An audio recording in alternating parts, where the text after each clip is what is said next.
Hey, sports card fans, it's John Wade, Boggs fan. Hope you're all doing well.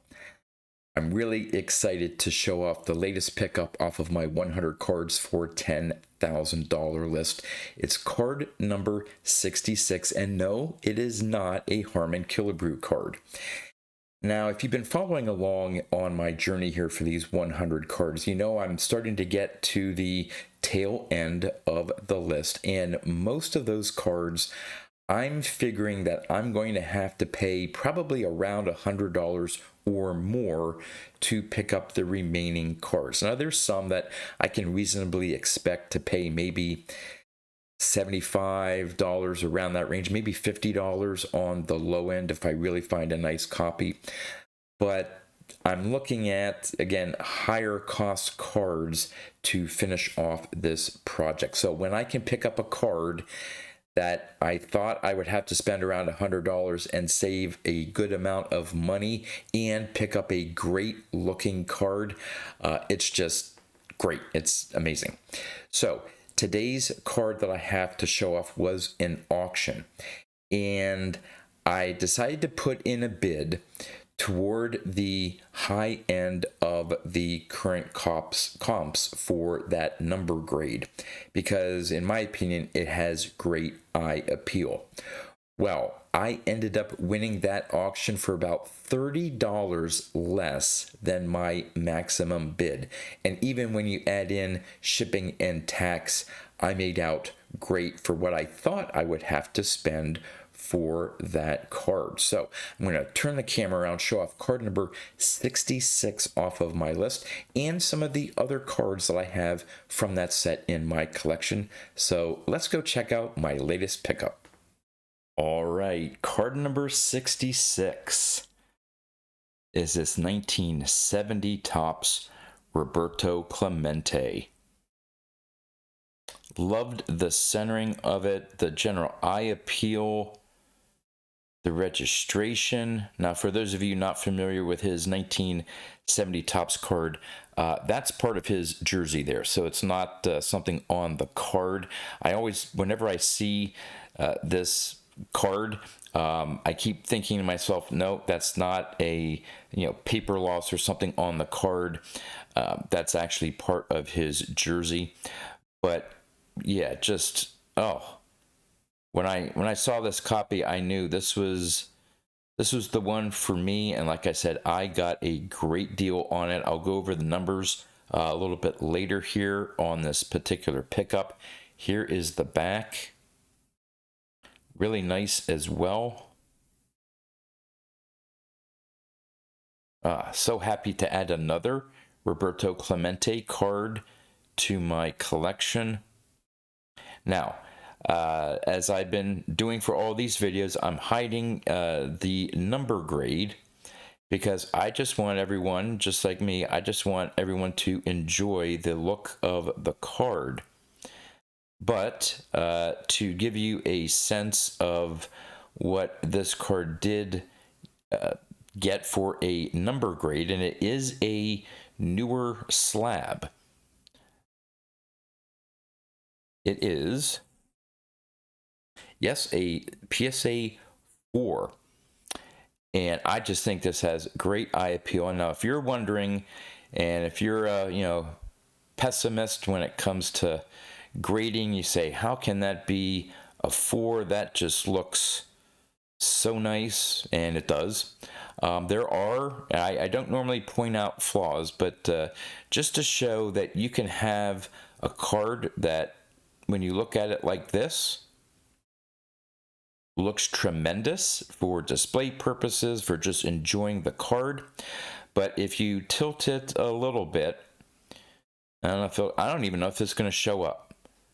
Yeah, right there, that corner just has a faint little bend to it, and that one and the one up top there, but just so faint, doesn't break the cardboard, and it doesn't even really show through the other side. So it's just a very hairline little crease or bend in the corners that result in the technical grade. So I think it's fairly graded, but man, the eye appeal on this And to be honest with you, in the it was a very good photo in the auction, in the eBay auction, and yeah, you couldn't see it. Not that anyone was trying to hide it, but just, oh my gosh, the presentation on this is just excellent. So happy that I won this auction. I've looked through other copies, ones that were in PSA 5s, based on the comps of 5s.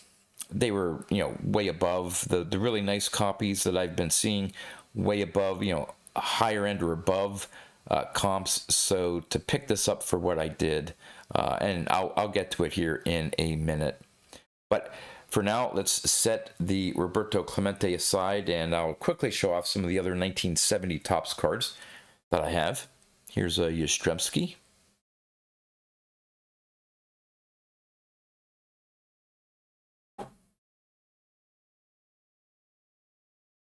Hoyt Wilhelm. This was a, I want to say maybe Atlantic City.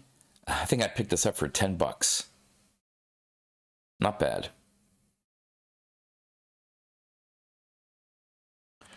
Speaking of Harmon Killebrew, part of my Harmon Killebrew run, but today's video is not on Harmon Killebrew.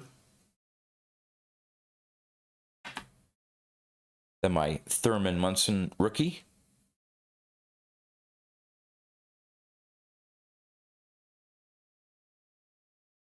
I can get it to focus here.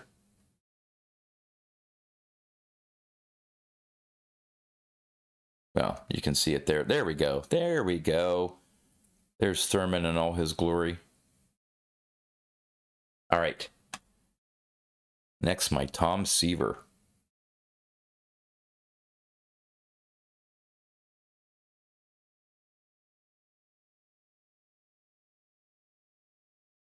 Jim Palmer.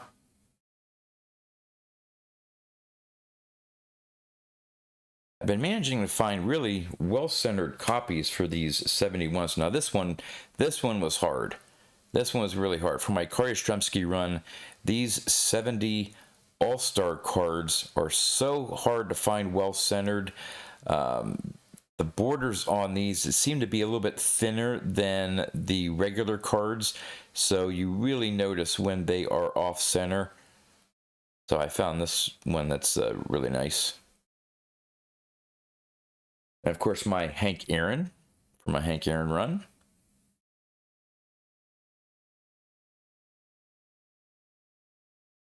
Now see, this is a 5. I mean, you match it up to the...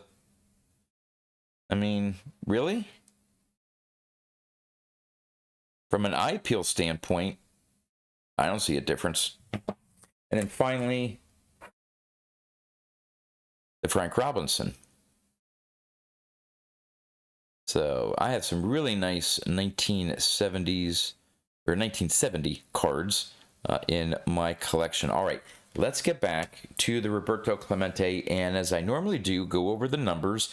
I like to, just keep everyone up to date on how I'm doing in terms of dollars spent, because again, my goal is not to spend $10,000 for the 100 cards on my list, but to spend as little as possible and still get great looking copies. So on my original list, I had this card in a PSA 5, and at the time I thought I would have to spend $100 to pick up a PSA 5 copy. Now, the way the current comps are actually for, believe it or not, for PSA 3s, 4s, and 5s, the high end of the comps aren't that far off. 4s and 5s on the high end are relatively the same, but like I said, for the listings I've been seeing for 5s, they've been over that and just haven't had the nice eye appeal. So again, I don't care about that number. I care about how the card looks and spending as little money as possible to pick up the card. So by dropping down to a PSA 4 and winning an auction, which sometimes is a lot better than trying to find a decent buy it now or best offer listing, all in with shipping and tax, around 60 bucks. I rounded to the nearest, $5. I think it was just a little under that, like a dollar or so under that, but roughly 60 bucks to pick up this gorgeous PSA 4 copy. So I saved $40 by not trying to go for, trying to find a 5 and, spending close to that $100 when I love this card. Now, how'd I do on PSA 4 in terms of the current range of prices for PSA 4s? On the low end, the lowest one recently sold for $36. I didn't look that one up. I'm sure that one was an off-center copy. The current average for a PSA 4, again, pre-tax, pre-shipping, $58. So my winning bid was $52. And on the high end, 98 bucks. So, and I looked at the card that sold, I think it was back in November of last year for $98. And again, not knowing whether there's any little creases like this one has the same eye appeal. So I think I did very well. So where do I stand now after 66 cards on my list? Well, for those 66 cards, I thought I would have to spend $6,190 to get those 66 cards. And by being very patient, by most often than not dropping down a grade or two to find a really nice copy, I have spent to date $3,540. So I am $2,650 to the good. I love all the 66 cards that I've picked up off of this list. And by being a very prudent shopper and being patient for some of these cards, finding the right copy, regardless of what this number is at the top, I picked up some great cards and saved a good amount of money by just, going out and buying a number on a slab and paying whatever, regardless of the eye appeal. So patience has its virtues, I guess. I guess that's the phrase. So would love to know what you think about this latest pickup, card number 66, the 1970 Roberto Clemente, and the other 1970 cards that I have in my collection. And with that, that's all I have for you. So until next time, thanks for watching.